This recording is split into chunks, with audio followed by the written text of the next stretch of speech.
आज के लेक्चर में हम डिस्कस करेंगे कुछ सॉल्व एग्जाम्पल पॉइजन डिस्ट्रीब्यूशन के। पहला क्वेश्चन है, if x is a Poisson variate such that P x is equal to 2 equal to 9 times P x is equal to 4 plus 90 time P x is equal to 6, find the standard deviation.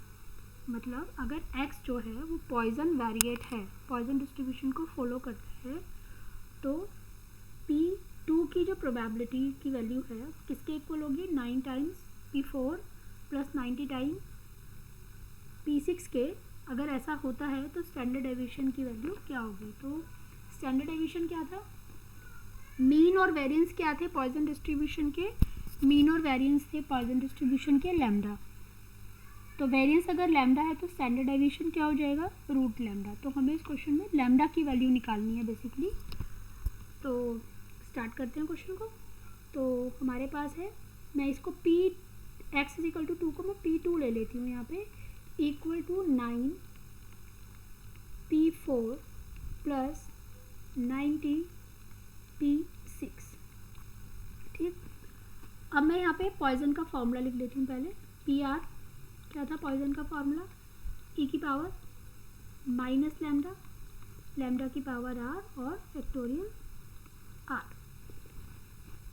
तो formula लिखते हैं, P2 के लिए क्या हो जाएगा, ई की power minus lambda, lambda की पावर 2 फैक्टोरियल 2, फिर 9 टाइम्स ई की पावर माइनस लैम्डा, लैम्डा की पावर 4 फैक्टोरियल 4, 90 ई की पावर माइनस लैम्डा, लैम्डा की पावर 6 बाय फैक्टोरियल 6।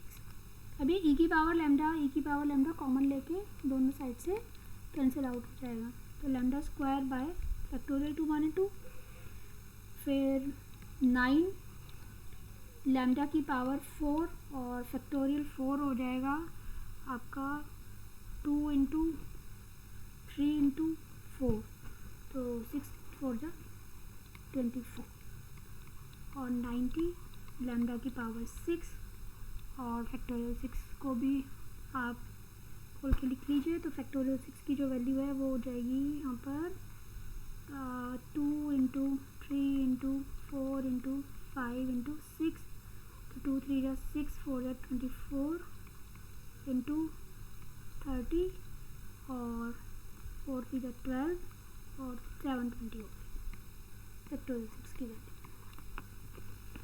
अब दोनों देखो, यहाँ लैम्डा स्क्वायर कॉमन ले लें और लैम्डा स्क्वायर को कॉमन ले लेते हैं, तो यहाँ बचा 1/2, 9 लैम्डा स्क्वायर बाय 24 और 0 से 0 गया, 9 बाय 72 लैम्डा की पावर 4, ये 90, हाँ अब 1/2 इनको भी सिंप्लीफाई कर लेते हैं।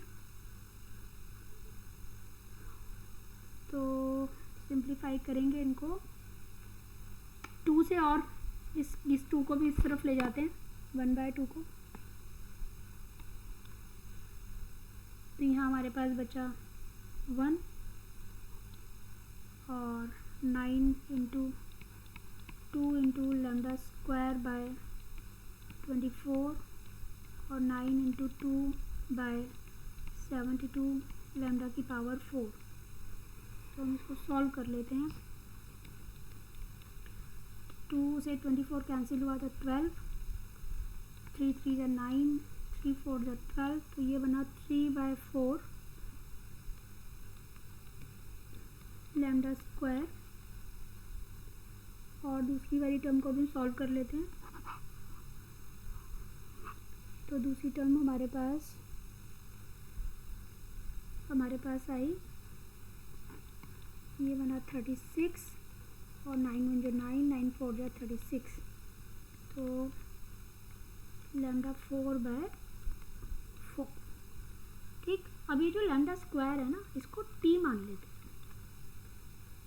और ये 4 जो है इधर चला जाएगा, 4 is equal to 3t plus t square. तो हम इसको ऐसे लिख सकते हैं, t square plus 3t minus 4 equal to 0। तो जब हम इस इक्वेशन को सॉल्व करेंगे तो टी की वैल्यू या तो 1 आएगी या -4 आएगी, ठीक है। तो टी क्या है, लैम्डा स्क्वायर है ना, तो negative value minus lambda square -4 तो नहीं हो सकता, इमेजनरी टर्म हो जाएगी।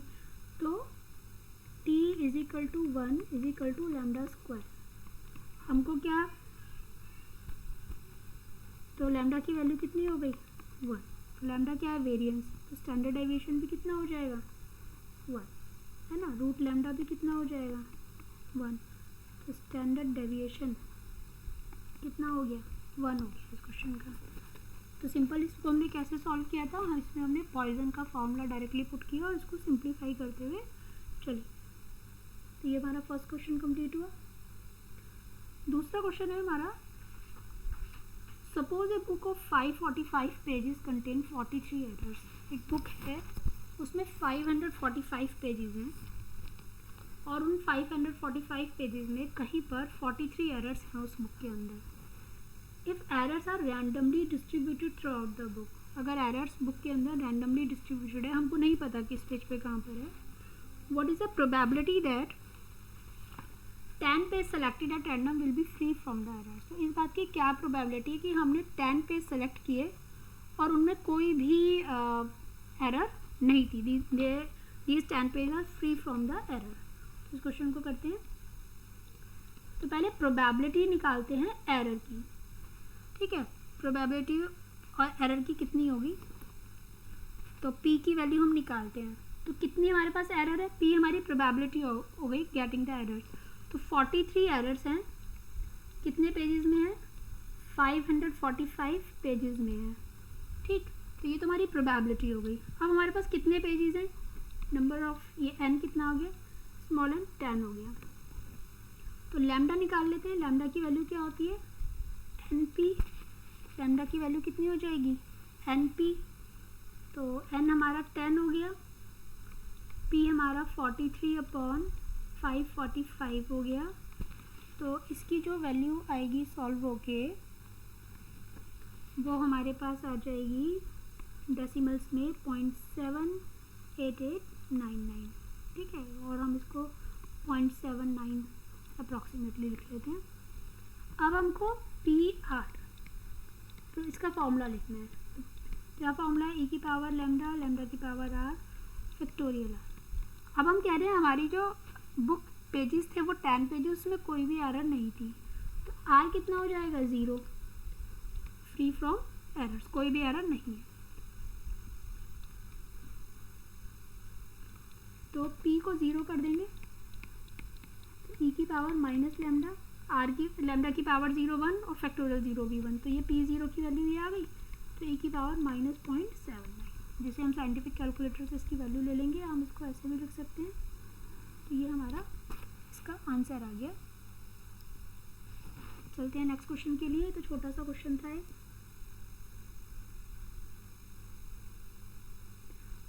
The frequency of accidents per shift in a factory is shown on the following table। किसी फैक्ट्री में काम करते समय शिफ्ट्स में कुछ एक्सीडेंट हो जाते हैं। पर शिफ्ट एक्सीडेंट्स, 0 एक्सीडेंट्स हुए 192 टाइम्स, नहीं हुए, है ना। 1 एक्सीडेंट हुए 100 टाइम्स, एक बार एक्सीडेंट हुआ। 2 एक्सीडेंट हुए, उसकी फ्रीक्वेंसी 24 थी। 3 एक्सीडेंट्स की फ्रीक्वेंसी 3 थी और 4 एक्सीडेंट्स की जो फ्रीक्वेंसी थी वो 1 टाइम थी। तो हमें इसके लिए पॉइजन डिस्ट्रीब्यूशन को फिट करना है और थ्योरेटिकल फ्रीक्वेंसीज निकालनी है। तो यहाँ पे तो क्वेश्चन ऐसे आया, कभी कभी क्वेश्चन डायरेक्टली भी आता है कि fit a Poisson distribution and calculate the theoretical frequencies. तो ये क्वेश्चन अच्छा इंपॉर्टेंट क्वेश्चन है। Fit a Poisson distribution, fit a binomial distribution, ये क्वेश्चंस आते हैं एग्जाम्स में, इनको अच्छे से तैयार करना है। तो सबसे पहले हम पॉइजन डिस्ट्रीब्यूशन को कैलकुलेट करने के लिए हमारे पास लैम्डा होना चाहिए। लैम्डा क्या है, मीन, है ना। तो हम उसको न्यूमेरिकल्स में तो n इंटू पी करके निकालते हैं, लेकिन क्योंकि हमारे पास यहाँ डेटा दे रखा है तो लैम्डा की वैल्यू क्या है, मीन है ना। तो हम इस डेटा का मीन निकाल लेंगे, तो वो हमारी लैम्डा की वैल्यू हो जाएगी। तो लैम्डा जो है हमारा मीन है ना। और मीन कैसे निकलता है, sigma FI XI upon sigma FI निकलता है, ठीक। तो सिग्मा FI XI कर लेते हैं यहाँ पर ही। तो तो पहली 0 into 192 0, 1 into 100 100, 2 into 24 becomes 48, 9 into 9 4 1 जा 4, और सम सारी फ्रिक्वेंसी का सम कर देते हैं 192 प्लस 100 प्लस 24 प्लस 3 प्लस 1। तो ये हमारे पास सॉल्व होके आ जाएगा, मैंने कैलकुलेट करके रखा हुआ है 0.5031। तो ये लैम्डा की वैल्यू आ गई, मीन आ गया। अब रिक्वायर्ड पॉइजन डिस्ट्रीब्यूशन, अब पॉइजन डिस्ट्रीब्यूशन फिट करना है तो पॉइजन डिस्ट्रीब्यूशन में हम लैम्डा की वैल्यू ले लेंगे। तो रिक्वायर्ड पॉइजन डिस्ट्रीब्यूशन, अब आप पॉइजन डिस्ट्रीब्यूशन का फॉर्मूला बताइए क्या होगा। पी आर ई की पावर माइनस लैम्डा, लैम्डा की पावर आर और फैक्टोरियल आर। ठीक है, तो हमें लैम्डा पता चल गया। तो रिक्वायर्ड पॉइजन, अब हम पॉइजन डिस्ट्रीब्यूशन को इस डिस्ट्रीब्यूशन के लिए फिट कर रहे हैं ना, तो यहाँ की फ्रिक्वेंसीज भी तो लेंगे। तो एक बार फिटिंग के लिए फॉर्मूला थोड़ा सा ठीक कर लेते हैं। कैपिटल एन, कैपिटल एन मतलब ये जो सम ऑफ फ्रिक्वेंसीज था ये कितना था 320 था, ये कैपिटल एन है। तो मुझे इस डेटा के अकॉर्डिंग पॉइजन डिस्ट्रीब्यूशन फिट करना है। तो कैपिटल एन इस फ्रिक्वेंसी के साथ ई की पावर माइनस लैम्डा, लैम्डा की पावर आर फैक्टोरियल आर, क्योंकि जब हम फिट करेंगे तो हम इस फ्रिक्वेंसी को भी कंसीडर करेंगे। तो P r is equal to 320 e की पावर माइनस 0.5031 की power r by factorial r. अब आर की वैल्यू क्या हो सकती है। एक्सीडेंट 1 हुआ, 0 हुआ, 1 हुआ, 2 हुआ, 3 हुआ, 4 हुआ, तो आर की वैल्यू 0। ठीक है, अब मुझे थियोरेटिकल फ्रिक्वेंसी कैलकुलेट करनी है। ठीक, जो हमारे थियोरेटिकल डिस्ट्रीब्यूशन के हिसाब से फ्रिक्वेंसी आएगी, अब हमें वो कैलकुलेट करनी है। तो वो हम कैसे कैलकुलेट करेंगे थियोरेटिकल फ्रिक्वेंसी। उनको कैलकुलेट करने के लिए हम टेबल बना लेते हैं।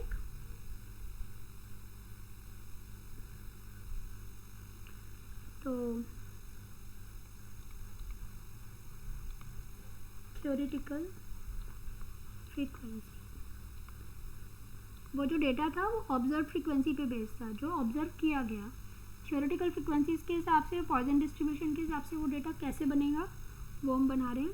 तो जैसे वहाँ पे x होता है, यहाँ पे हमारे पास r होता है। तो 0 एक्सीडेंट, 1 एक्सीडेंट, 2, 3 एंड 4। ठीक है, फिर n इंटू पी आर, जो भी हमने पॉइजन का फॉर्मूला लिखा था, n इंटू पी आर। तो देखो यहाँ पे प्रीवियस पेज पे चलते हैं। जब आप यहाँ पे r को 0 रखेंगे, यहाँ पे r को 0 रखेंगे और इसको कैलकुलेट करेंगे तो क्या वैल्यू आएगी। फिर हम r को इसमें 1 रखेंगे, 2 रखेंगे, 3, 4, तो वो वैल्यूज़ हमारी जो आती जाएंगी वो मैं यहाँ डायरेक्टली लिख रही हूँ, आप कैलकुलेट करके लिखना। तो पहली वैल्यू जब मैंने उस पीछे वाले फॉर्मूले में r को 0 रख के निकाली है तो 193.48। एक बार चलो करके देख लेते हैं। इसमें आप r को 0 रख दीजिए, तो ये टर्म 1 बन गई, ये टर्म 1 बन गई। 320 इंटू ई की पावर माइनस 0.5031 है, इसको आप कैलकुलेटर से निकाल सकते हैं, जो भी आपके पास साइंटिफिक कैलकुलेटर है उससे निकाल सकते हैं। तो वहाँ से इसकी वैल्यू मिल जाएगी ई की पावर की। तो ये टर्म हमारे पास आएगी 0.193.48। ये जो हमने पॉइजन डिस्ट्रीब्यूशन को ये थियोरेटिकल फ्रीक्वेंसी के साथ जब हमने कैलकुलेट करना शुरू करा, ऐसे ही 1 रखेंगे, 2 रखेंगे, तो ये वैल्यूज़ हमें मिलती जाएंगी।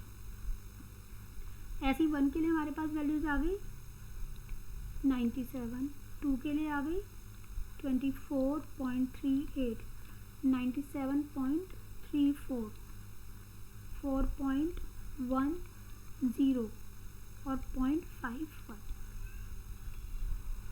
अब हम इनको राउंड ऑफ कर लेते हैं, थियोरेटिकल फ्रीक्वेंसीज को यहाँ पे राउंड ऑफ कर लेते हैं।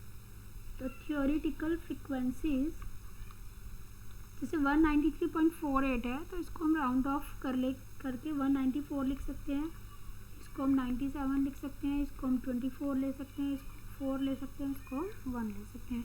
तो ये फ्रीक्वेंसी पॉइजन डिस्ट्रीब्यूशन के अकॉर्डिंग आई है, वो फ्रीक्वेंसीज ऑब्जर्व डेटा की थी, जो डेटा ऑब्जर्व किया गया। तो ये क्वेश्चन पेपर में बहुत आता है, बाइनोमियल के लिए भी आता है फिटा बाइनोमियल डिस्ट्रीब्यूशन, पॉइजन के लिए भी आता है फिटा पॉइजन डिस्ट्रीब्यूशन। तो इसको अच्छे से हमें तैयार करना है। नेक्स्ट क्वेश्चन पे चलते हैं, बड़ा अच्छा क्वेश्चन है ये भी। A car hire firm has 2 cars, इनके पास 2 कार हैं, hires out day by day, उसको वो रोज रोज किराए पे देते हैं अपनी गाड़ी को। तो the number of demands for a car on each day is distributed on the Poisson distribution with mean 1.5। अब ये जो इनकी कार्स हैं जो किराए पे जाती हैं, इनका जो डिस्ट्रीब्यूशन है वो पॉइजन डिस्ट्रीब्यूशन के हिसाब से पॉइजन डिस्ट्रीब्यूशन को फॉलो करता है। जो कार का ये जो भेजते हैं अपनी कार्स को रेंट पे जो देते हैं, तो ये पॉइजन डिस्ट्रीब्यूशन को फॉलो करता है, और उसका मीन इन्होंने हमें 1.5 दे दिया, मतलब लैम्डा की वैल्यू दे दी। क्वेश्चन है calculate the proportion of the day neither car is used. उस दिन की प्रोबेबिलिटी बताइए, प्रोपोर्शन ऑफ द डे बताइए जिस दिन कार यूज नहीं हुई। तो कार कब यूज़ नहीं होगी, जब उनके पास कोई डिमांड नहीं आएगी। Proportion of the day on which some demand is refuse, पहला क्वेश्चन तो ये हो गया, neither car is use. Proportion of the day on which some demand is refuse, कुछ डिमांड रिफ्यूज हो गई। तो डिमांड रिफ्यूज कब होंगी, उनके पास 2 कार हैं, तो दोनों किराए पे चली गई। तो इसका मतलब है कि जब उनके पास डिमांड 2 से ज़्यादा होंगी तब वो डिमांड को रिफ्यूज़ करेंगे, तो उसकी प्रोबेबिलिटी हमें बतानी है। तो पहले हम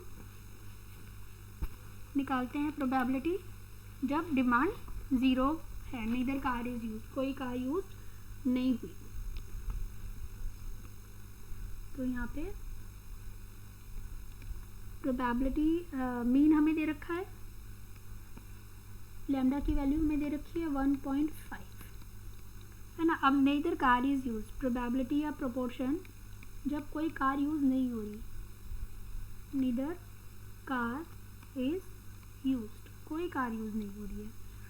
प्रोपोर्शन ऑफ द डे लिख लेते हैं यहाँ पे, proportion of the day neither car is used. तो इसका मतलब क्या है, probability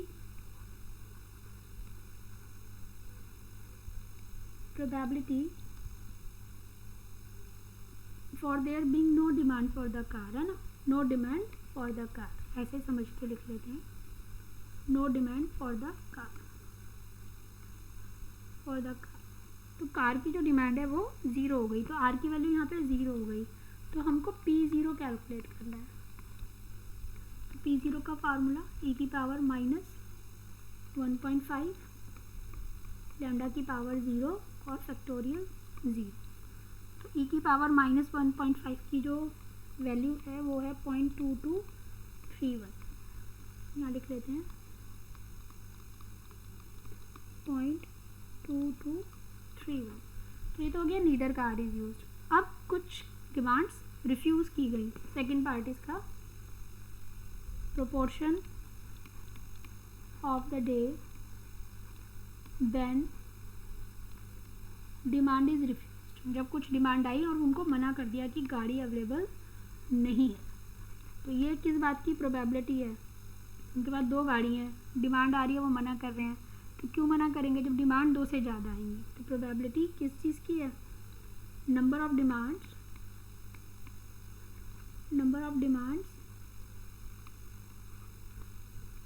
is more than 2, number of demand is more than 2। तो यहाँ पे मोर देन 2, अब मोर देन 2 वो कितनी हो सकती है, 3, 4, 5, 6, 7, 8, 9, 10 और इनफाइनाइट हो सकती है। 2 से ज़्यादा तो 3 भी हो सकती है, 4 भी हो सकती है, 5 भी हो सकती है, पता नहीं कितनी हो सकती है। तो सारी प्रोबेबिलिटीज़ का सम 1 होता है ना। तो P0, P1, P2, P3, P4 up to जहाँ तक भी हमारे पास है सबका सम 1 होगा। तो इसकी वैल्यू किसके बराबर हो जाएगी, -P0, P1, P2। भाई या तो सारी प्रोबेबिलिटी का सम 1 है ना, P0 P1 P2 P3 P4 P5 up to जहाँ तक इन्फिनिटी तक जा रहा है, तो सारी प्रोबेबिलिटी का जो सम है वो कैसा है, वो 1 हो गया। अब डिमांड 2 से ज़्यादा है, तो 2 से ज़्यादा तो वो कुछ भी हो सकती है, 3 4 5 6 7 8 9 10 11 12 कुछ भी हो सकती है, 150 200। तो हम पता नहीं कहाँ तक कैलकुलेट करेंगे, तो हमने 1 माइनस P0 P1 P2 कर दिया। बस अब इनकी प्रोबेबिलिटीज़ को कैलकुलेट करना है हमें,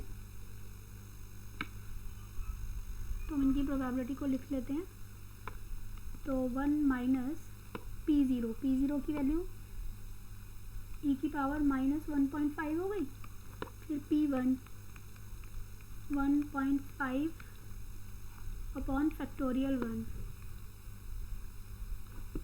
और e की पावर माइनस 1.5 की पावर 2 फैक्टोरियल 2। तो इसको आप कैलकुलेट कर लेना, इसका जो आंसर आएगा वो 0.1912625 आएगा। ठीक है, अब हम नेक्स्ट क्वेश्चन की तरफ चलते हैं। नेक्स्ट क्वेश्चन है, show that the Poisson distribution with unit mean deviation about mean is 2 pi e times the standard deviation. ये कहता है पॉइसन डिस्ट्रीब्यूशन है जिसका मीन यूनिट मीन है, मतलब लैम्डा की वैल्यू 1 है। मीन क्या होता है, लैम्डा, तो लैम्डा यूनिट है, यूनिट माने 1 है। तो शो करो कि मीन डेविएशन अबाउट मीन, जब हम मीन के अबाउट मीन डेविएशन निकालते हैं तो वो 2 बाई ई टाइम्स का स्टैंडर्ड डेविएशन होगा। तो स्टैंडर्ड डेविएशन भी कितना होगा, मीन 1 है तो वेरिएंस 1 होगा, वेरिएंस 1 है तो स्टैंडर्ड डेविएशन भी 1 होगा। तो 2 बाई ई हमें इसका mean deviation about mean calculate करना है। चलते हैं इसके सॉल्यूशन पे। तो लैम्डा हमारे पास 1 हो गया, तो स्टैंडर्ड डेविएशन भी कितना हो जाएगा, 1 हो जाएगा। ठीक है, अब प्रोबेबिलिटी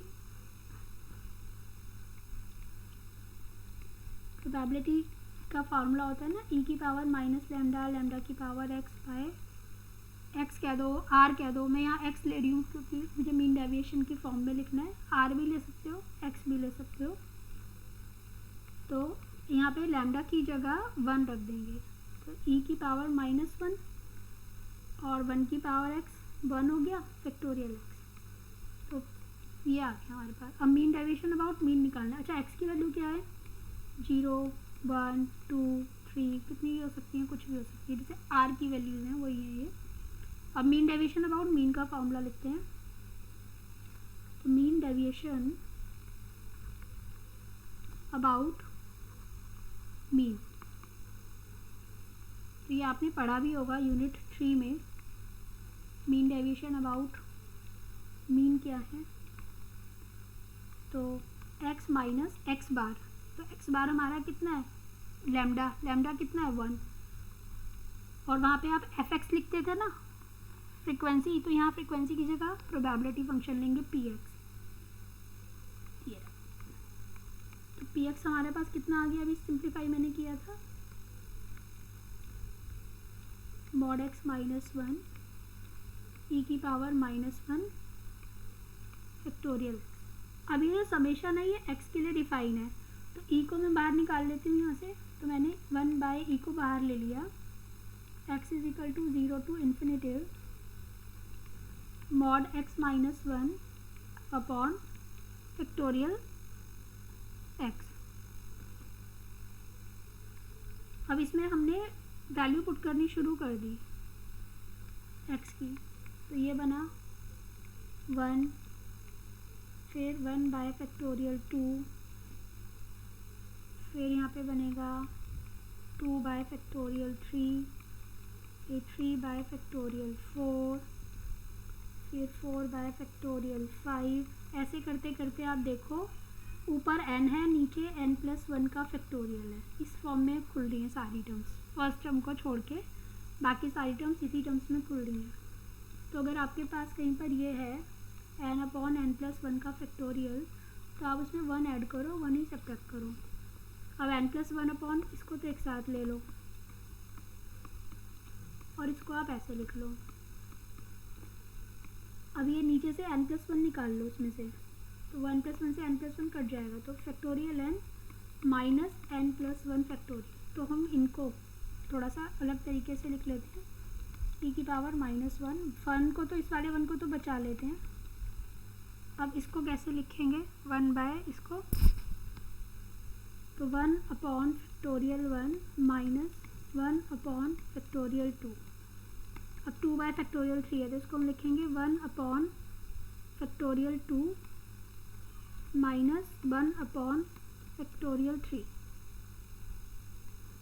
फिर 3 बाय फैक्टोरियल 4 को हम कैसे लिख सकते हैं इसी टर्म में, 1 upon factorial 3 minus 1 upon factorial 4। फिर ऐसे ही 1 upon factorial 4 minus 1 upon factorial 5, ऐसे लिखते जाएंगे। तो देखो इससे ये कैंसिल, इससे ये कैंसिल, इससे ये कैंसिल, इस आइटम्स कैंसिल होती जाएंगी और इनफाइनाइट तक चल रहा है। तो 1 + 1 कितना हो गया, 2 हो गया, और ये e नीचे आ जाएगा तो 2 बाय e, और मैं यहाँ 1 की और मल्टीप्लाई कर दूँ तो ये स्टैंडर्ड डेविएशन हो गया, 2 by e times of standard deviation. ये हमारा प्रूफ हो गया, हैंड्स प्रूफ। ये मैंने कुछ एग्जांपल्स लिए थे, कुछ इंपॉर्टेंट क्वेश्चंस लिए थे पॉइजन डिस्ट्रीब्यूशन के। इसमें मेन चीज़ आपको fit of the Poisson distribution का क्वेश्चन रेडी करना है, पॉइजन डिस्ट्रीब्यूशन की वर्ड प्रॉब्लम्स करनी है। एक जो लास्ट में हमने क्वेश्चन डिस्कस किया है ये भी इंपॉर्टेंट है, इसे भी तैयार करना है। बुक में अनसॉल्व एग्जाम्पल्स को भी आपको प्रैक्टिस करना है। तो पॉइजन डिस्ट्रीब्यूशन के जो क्वेश्चंस थे ये आप करिए अच्छे से तैयार।